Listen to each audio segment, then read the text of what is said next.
Évangile selon Luc, chapitre 17. Premier paragraphe, versets 1 à 4. Or, il dit à ses disciples, il est impossible qu'il n'arrive pas des scandales, mais malheur à celui par qui ils arrivent. Mieux lui vaudrait qu'on lui mît au cou une meule d'âne et qu'il fût jeté dans la mer, que de scandaliser un de ses petits. Prenez garde à vous-même. Si ton frère pêche, reprends-le, et s'il se repent, pardonne-lui. Et si 7 fois le jour il pêche contre toi, et que 7 fois il retourne à toi disant « Je me repens », tu lui pardonneras. Deuxième paragraphe, versets 5 à 10. Et les apôtres dirent au Seigneur, « Augmente-nous la foi. » Et le Seigneur dit, « Si vous avez de la foi comme un grain de moutarde, vous diriez à ce mûrier, « Déracine-toi, et plante-toi dans la mer, » et il vous obéirait. Mais qui est celui d'entre vous qui, ayant un esclave labourant ou paissant le bétail, quand il revient des champs, dise « Avance-toi de suite et mets-toi à table » Ne lui dira-t-il pas au contraire « Apprête-moi à souper et ceins-toi, et me sers jusqu'à ce que j'aie mangé et bu, et après cela tu mangeras et tu boiras, toi » Est-il obligé à l'esclave de ce qu'il a fait ce qui avait été commandé? Je ne le pense pas. Ainsi vous aussi, quand vous aurez fait toutes les choses qui vous ont été commandées, dites « Nous sommes des esclaves inutiles. Ce que nous étions obligés de faire, nous l'avons fait. » Troisième paragraphe, versets 11 à 19. Et il arriva qu'en allant à Jérusalem, il traversait la Samarie et la Galilée. Et comme il entrait dans un village, 10 hommes lépreux le rencontrèrent. Et ils s'arrêtèrent de loin, et ils élevèrent la voix, disant « Jésus, Maître, aie pitié de nous !» Et les voyant, il leur dit « Allez, montrez-vous au sacrificateur. » Et il arriva qu'en s'en allant, ils furent rendus nets. Or l'un d'entre eux, voyant qu'il était guéri, revint sur ses pas, glorifiant Dieu à haute voix, et il se jeta sur sa face aux pieds de Jésus, lui rendant grâce. Et c'était un Samaritain. Et Jésus, répondant, dit « Les 10 n'ont-ils pas été rendus nets? Et les 9, où sont-ils?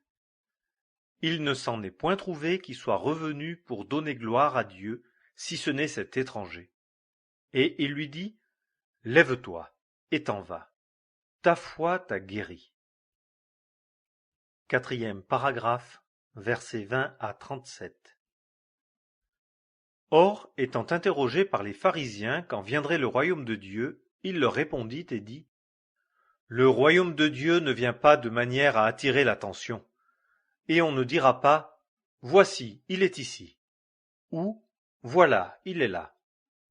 Car voici, le royaume de Dieu est au milieu de vous. Et il dit aux disciples « Les jours viendront où vous désirerez de voir l'un des jours du Fils de l'homme, et vous ne le verrez pas.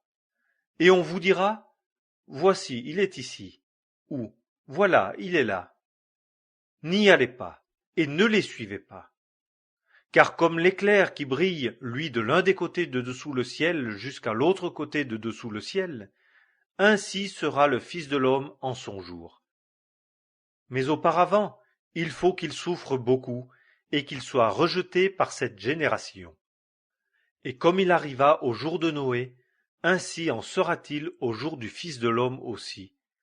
On mangeait, on buvait, on se mariait, on donnait en mariage, jusqu'au jour où Noé entra dans l'arche, et le déluge vint et les fit tous périr. De même aussi, comme il arriva au jour de Lot, on mangeait, on buvait, on achetait, on vendait, on plantait, on bâtissait. Mais au jour où Lot sortit de Sodome, il plut du feu et du soufre du ciel qui les fit tous périr. Il en sera de même au jour où le Fils de l'homme sera manifesté. En ce jour-là, que celui qui sera sur le toit et qui aura ses effets dans la maison ne descende pas pour les emporter, et pareillement que celui qui sera au champ ne retourne pas en arrière. Souvenez-vous de la femme de Lot. Quiconque cherchera à sauver sa vie la perdra, et quiconque la perdra la gagnera. Je vous dis qu'en cette nuit-là, deux seront sur un même lit, l'un sera pris et l'autre laissé. Deux femmes moudront ensemble, l'une sera prise et l'autre laissée. Deux seront au champ, l'un sera pris et l'autre laissé. Et répondant, ils lui disent: Où, Seigneur? Et il leur dit: Là où est le corps, là aussi s'assembleront les aigles. Évangile selon